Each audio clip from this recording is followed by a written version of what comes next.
¿Qué tal, arquitectos, ingenieros, técnicos? Estamos nuevamente con ustedes, un capítulo más. Esta vez tenemos de invitado al ingeniero Mauricio Palacio, quien nos va a hacer un recorrido sobre el tema de mercados eléctricos. Estoy seguro a muchos de esta industria lo disfrutan y saben que estos temas siempre son necesarios tener esas informaciones básicas de cómo funciona esto. Mauricio, ¿qué tal? ¿Cómo estás? Un gusto saludarte. El gusto es mío, Wilhelm. La verdad que te agradezco mucho el tenerme. Y bueno, como dije, esto es una charla simplemente informal. Yo no soy un experto en la materia, pero me gustaría dar unas ideas de lo que yo he trabajado a lo largo de los años en el país.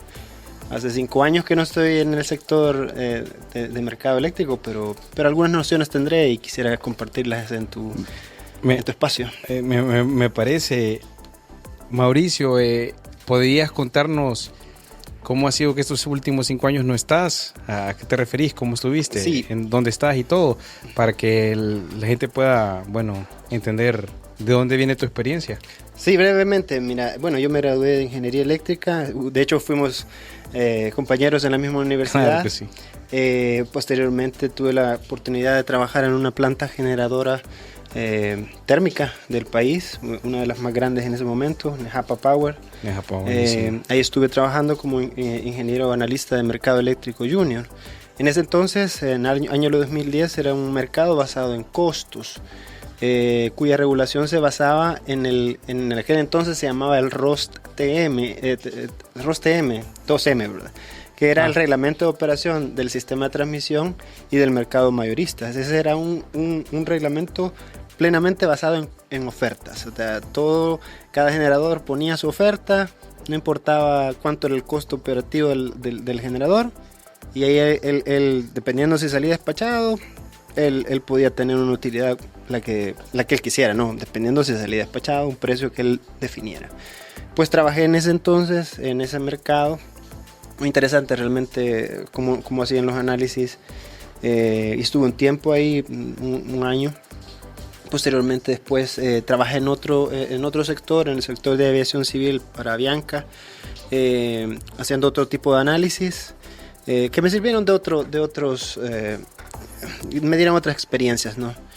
En el año 2013 regresé al sector de mercado eléctrico. Me dieron una oportunidad en el Consejo Nacional de Energía. Ya en ese entonces había cambiado el mercado. Ya no era el mercado basado en ofertas, sino que era un mercado basado en costos. ¿Y este cambio a qué sucede? ¿Cuál es la necesidad que sustenta ese cambio? Era necesario porque el mercado basado en ofertas se prestaba a que se dieran muchas irregularidades, ¿no? Por ejemplo, en tiempos de sequía, en tiempos de verano, un calor intenso, a veces se marginaban unidades bien caras, súper caras. Sí. Estamos hablando que a veces eran marginaciones de $300 por megavatio. Sí. Precios bien altos. Obviamente que la demanda lo requería, ¿verdad? Pero digamos que lo que trata, ¿no? de este nuevo reglamento, el reglamento de operación del sistema de transmisión basado en costos de producción, el famoso ROV-CP, que entra en vigencia en el 1 de agosto del 2011. Okay. Lo que busca realmente es, primero, hacer más eficiente el mercado, entonces traer más inversión eficiente, con menores costos de producción y que se reporten los costos, ¿no? No un precio aleatorio, ¿verdad? Sino un costo, y tendrá otro tipo de remuneraciones, ¿verdad? Pero la idea era favorecer la eficiencia y obviamente regular los precios, ¿verdad? Esa era la idea en ese entonces. Entonces, a partir de esa idea de regulación de precios y eficientizar el mercado, pues sí había bastante trabajo en el CNE en ese momento, en ese cambio, ¿no? Mucho. El CNE tenía... Bueno, el CNE tuvo... para los que no conocen, el Consejo Nacional de Energía, sí. Digamos que la función principal del Consejo Nacional es ser el que dicta la política energética del país. Entonces, de ahí, por ejemplo, nacieron muchos cambios regulatorios, obviamente que esto fue de la mano con CIGET, porque CIGET es el ente que hace la regulación, ¿no? Pero muchos análisis surgieron también del Consejo para, por ejemplo, la promoción de nuevas licitaciones para nuevas tecnologías. De hecho, la tecnología eólica y fotovoltaica surge justamente de esos análisis del Consejo Nacional, de CIGET, es decir, es un conjunto, ¿no? Y había mucho que hacer. Definitivamente. ¿Y qué has estado haciendo estos últimos 5 años? ¿Por qué ya no te tenemos acá? Bueno, yo terminé de trabajar en el Consejo en 2017 porque por motivos familiares tuve que emigrar a Estados Unidos. Trabajé un tiempo allá en otros sectores, pero hace un par de años comencé a trabajar para el operador del mercado eléctrico de Texas, que básicamente es el paralelo de la unidad de transacciones nacional, ¿no? Okay. Entonces trabajo ya como analista, en realidad trabajo como ingeniero de modelo de la red, ¿no? Haciendo ciertos estudios por ejemplo, de seguridad de la red, revisando, por ejemplo, ciertos estudios de interconexiones, de estudios de cortocircuito, estudios le llaman allá facilities, que sería de las instalaciones, del estado estable y otro tipo de estudios, ¿verdad? Básicamente eso hacemos. Sí. Por eso es que ya no estoy del lado de mercado, ¿no? Digamos que no estoy tan al tanto de cómo sí he estado al tanto un poco, pues, pero ya no podría decir que estoy viéndolo el día a día, ¿verdad? Bueno, me imagino que igual te toca ver sistemas que ya no son tan pequeños como eso, ¿no? Comparativamente, pues. Definitivamente, o sea, estás hablando de una capacidad instalada muchísimas veces más grandes que la del país, pues 20 veces más grandes. Es decir, es una cuestión inmensa, ¿verdad? Y podría decir que la tecnología que ahí tienes, recurso obviamente hídrico, aunque no es tanto, fíjate, pero por ejemplo tenés gas natural, tenés plantas nucleares, tenés cantidad de recurso eólico, fotovoltaico, es decir, ahí hay de tanta tecnología, baterías, por ejemplo, el sistema de baterías está muy amplificado ahí, y de otro tipo de ¿En serio? Hay mucho baterías. Hay mucho. O sea que con el tiempo es muy probable que tengamos más baterías. He escuchado por supuesto, que hay ciertas expansiones. De hecho, en Centroamérica somos el primero en tener alrededor de 3 megavatios, creo que tiene instalada la gente aquí de TSK. Sí. Sí, eso básicamente es una cuestión de tiempo, ¿no? Para que venga, porque la tecnología, al menos, ya no sé, en Estados Unidos en general está muy desarrollada, ¿no? Sí. Ok, buenísimo saber eso. Bueno, entonces, ya con esta introducción y viendo que pues has estado tus años viendo estos tipos de temas y esto es bien interesante, ¿habría una oportunidad de que nos dijeras así para intentar comenzar qué es el mercado eléctrico? ¿Cómo funciona el mercado eléctrico en El Salvador? Ya habías mencionado cómo ha habido este cambio, pero sí. ¿Cómo es? Bueno, digamos que vamos a hacer algo súper simple, súper básico y lo más, digamos que lo más breve posible, ¿verdad? Sí, claro. Entonces, digamos que la generación se produce a un nivel de voltaje, ¿verdad? Tenemos una generación que está distribuida a lo largo del país, ¿verdad? Ahí pueden haber algunos centros de generación, pero en general es una distribución. Posteriormente tenés las cargas que también están distribuidas a lo largo del país, que están a otro nivel de voltaje. Claro. Entonces, para eficientizar, ¿verdad?, el transporte de energía, lo único que haces es tomar la generación, la inyectas a las líneas de transmisión, subís el voltaje, 115.000 voltios, 230.000 voltios, pero depende de los circuitos, de qué tipo de interconexión sea, ¿no? y después haces en las redes de transmisión, vas a hacer voltaje ya para el usuario final o usuarios industriales, ¿verdad? Eso es básicamente cómo se transmite la energía, ¿verdad?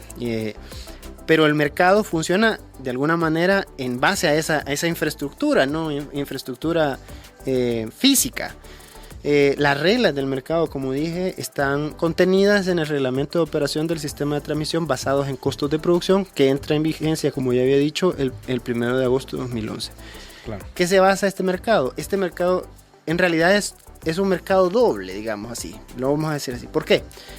Porque tenemos un mercado que se llama el mercado de contratos, y un mercado que se llama mercado spot o mercado regulador del sistema. En realidad se llama mercado regulador del sistema, pero le llamamos mercado spot porque es un mercado que es en el momento que se requiere la energía, ahí se va a comprar. Digamos que ese es el mercado que después del mercado de contratos, solo para darte una idea, ajá, el mercado de contratos abarca entre el 70 y el 80%, cifras 2017, debo decir, ahorita tendría que revisar, pero pongamos esas cifras del 70 y 80% de toda la energía transable en el país.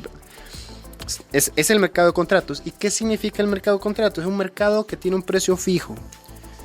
Precio fijo, pero que cada mes se indexa. Es decir, ¿qué significa que se indexa? Que va cambiando el precio. Es fijo, pero gracias a un mecanismo de indexación que a veces son, por ejemplo, el índice de precios del consumidor, a veces son otros, el precio Platts del combustible, ¿verdad? Son variables que ya están contempladas desde el inicio. En el contrato. Si vos ya la definís, se define un contrato de largo plazo por tantos años, yo te vendo esta energía.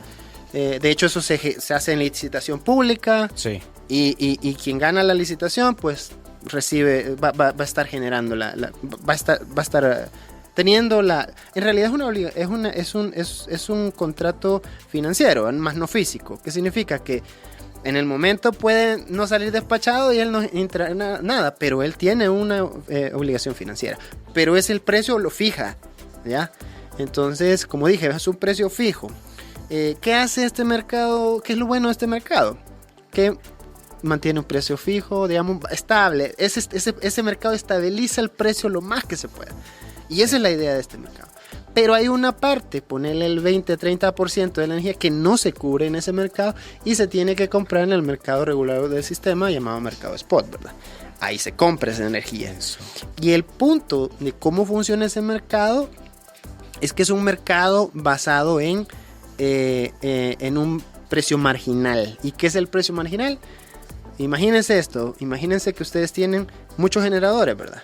Entonces usted pone, como el nuevo mercado es basado en costos, usted le tiene que decir a la unidad de transacciones, que es el operador del mercado, cuánto es su costo. Para mí, que me cuesta, por ejemplo, a mí me cuesta $20 por megavatio mi producción, porque yo soy imagínense, planta solar todo el planta solar todavía es más barato, pero yo soy un ingenio y a mí me cuesta $20 por megavatio. Perfecto. Pero por ejemplo, tú tienes una planta térmica, ¿no? Y tu precio puede ser de 140, 130, $120 por megavatio.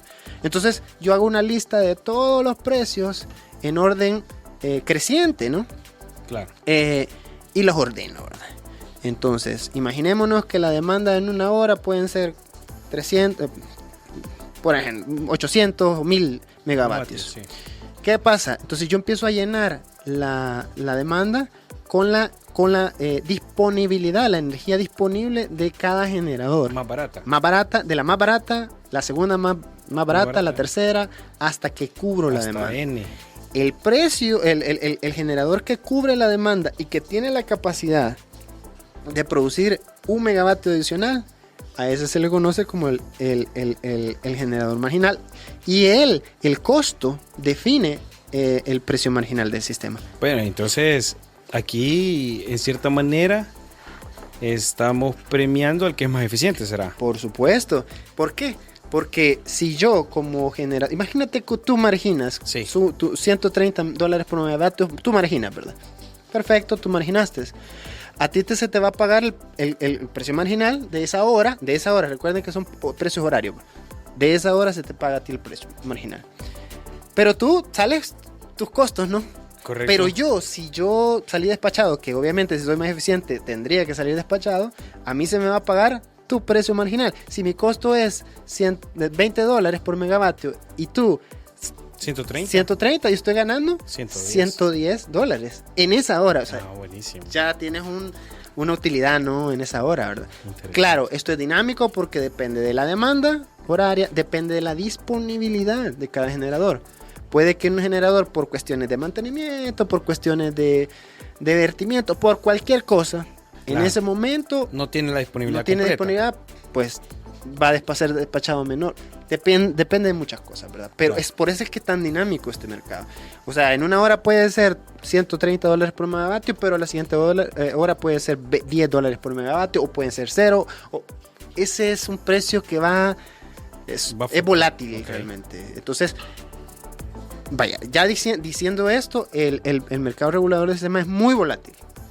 Entonces, cuando te dicen, bueno, hay que comprar energía, el precio spot es comprar energía a ese mercado volátil, ¿no?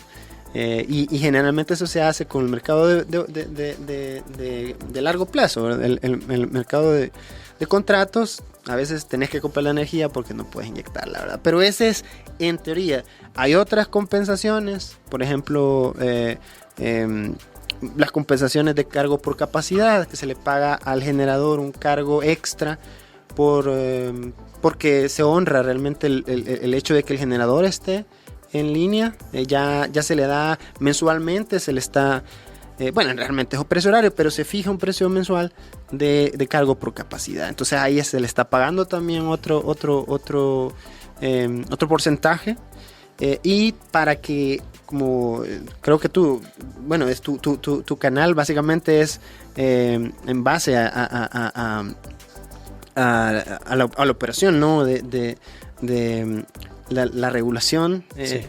Entonces, lo que se trata aquí también que se genere de la manera más eficiente y también de la manera más confiable, la confiabilidad del sistema, que es lo que básicamente... Así se llama el podcast, correcto. Correcto. Y a lo que nos dedicamos en la parte de mantenimiento propio. Correcto. Tú estás en esa parte de confiabilidad. Sí. Entonces, para que se genere de forma confiable, hay también una componente de servicios auxiliares, que también es un pequeño mercado, no es grande, pero es un pequeño mercado. Ahí estás hablando de otros servicios que se necesitan. Eso no es algo opcional. Se necesitan servicios para la confiabilidad del sistema, ¿verdad? Reserva primaria, reserva secundaria, control de AGC. Decíamos también arranque en negro, ¿verdad? El Black Start y hay otros, por ejemplo también el costo de transmisión es un costo también que va asociado y que se tiene y que es un parte de otros costos del sistema, se le llama costo del sistema.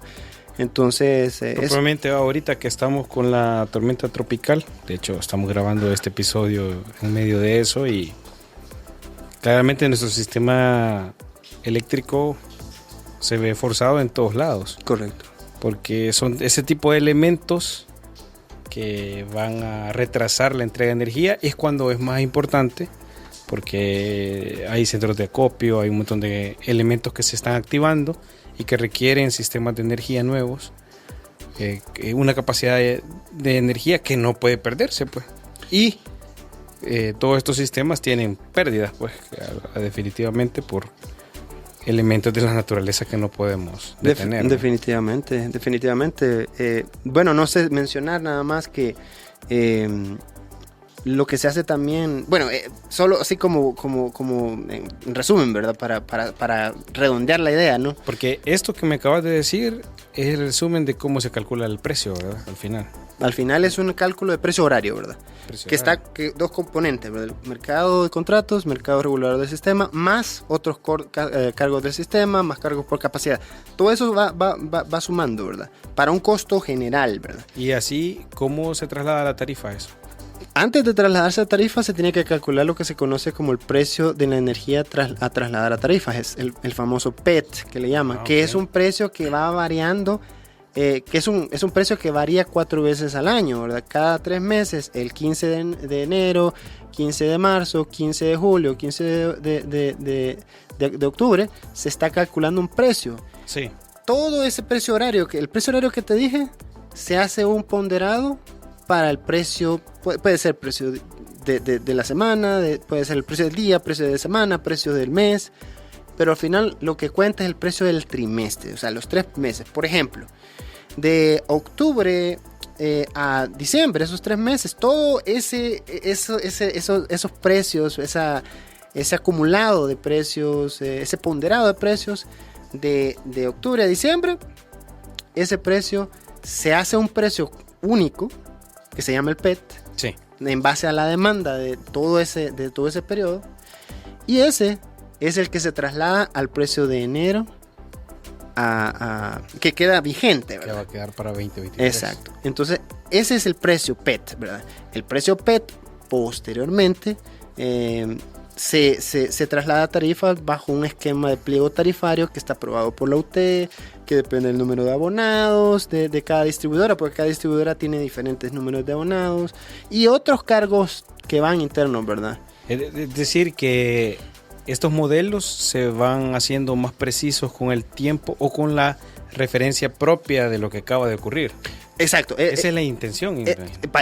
Esa es justamente la idea. Por ejemplo, nosotros siempre vemos, es que ahora, por ejemplo, ahorita que está lloviendo, sí, en teoría, si está lloviendo, ahorita debería ser más barata la energía, sí, porque como está lloviendo, hay vertimiento, la energía hidroeléctrica debería ser la máxima, ¿verdad? Entonces, en momentos así como este, hay mucho recurso hídrico y podría generarse mucho, entonces decimos, pero ¿por qué el precio es alto? Porque nosotros estamos pagando el precio de 3 meses atrás. Okay. O sea, nosotros estamos viendo el precio que estamos pagando ahorita es el de 3 meses atrás. Sí. Y así. Entonces, vemos precios, depende de la temporada. Si ves incremento de precios, decremento de precios, depende también, por ejemplo, del precio de los combustibles. Si el precio de los combustibles sube el precio, sube los contratos, el mercado de contratos, por la indexación que había dicho. Y bueno, es una cuestión tan dinámica esto que es difícil predecir un precio. Se puede hacer un estudio, pero no es tan simple, ¿verdad? Sí, te entiendo. Así funciona esto. Buenísimo, qué corrida en tan poco tiempo de todo esto. La verdad que creo que hay mucho para que podamos hablar y concentrarnos en ciertos temas, pero muy agradecido, Mauricio, de tenerte aquí. Y creo que tal vez en otra oportunidad que puedas visitar el país, pues aquí estoy seguro que en comentarios nos van a dejar la necesidad de algunos temas específicos que tal vez puedes ayudarnos a aclarar. Por supuesto. Y bueno, y qué interesante que todo ese crecimiento, como decís, de verlo en un sistema macro como Estados Unidos, y que al final tiene elementos muy similares con los que esto se hace en El Salvador, y tanto esto también ha de tener otros elementos similares en Centroamérica, claramente, tropicalizados en cada país respecto a cada matriz, porque aunque pusiéramos el mismo modelo y los mismos elementos de El Salvador, en Costa Rica tenemos una matriz distinta. Correcto. Que entregaría resultados diferentes, y por eso esto es sumamente dinámico. Correcto. Y curiosamente, solo para terminar, habría que hablar un poquito, solo quiero tocar este tema del mercado regional. Claro. En efecto, lo que tú dices, cada país tiene su regulación. Uno podrá hacer una regulación basada en precios, otros podrán hacer una regulación basada en costos. Sí. Y de hecho la tenemos, así, tenemos un par de países ahí. Pero hay un mercado todavía que es un mercado compartido entre los 6 países de Centroamérica, y ese se llama el mercado regional, el MER, el mercado eléctrico regional. Ese es un mercado basado en ofertas, pero tiene unas características bien interesantes, y ese es el mercado que se basa en los intercambios, ¿verdad? En excedentes de un país, yo le vendo el excedente a otro, y eso es un intercambio, y eso también entra en juego a la hora de hacer un análisis de precios no nacionales, ¿verdad? Los intercambios. Entonces es bien interesante. ¿Y quién es el que vela al MER? El organismo, el EOR, el ente operador regional, es el digamos que el operador del mercado regional. ¿Y cómo está conformado este? Tiene elementos de cada país. De definitiva es como la UT, básicamente es como una UT, pero en macro, más grande, claro, ¿verdad? Sí, por supuesto. Por supuesto, cada de generadores de todos los países, básicamente eso. Es muy interesante, pero sí, no, te agradezco, Will, el haberme tenido. Sí, aquí en Grupo Saitec siempre vas a tener las puertas abiertas. Cree que este podcast está abierto para vos y muchísimas gracias por tus palabras. Y bueno, estamos para una próxima ocasión. Que así será. Muchas gracias, ingeniero. Saludos a todos. Bendiciones. Gracias.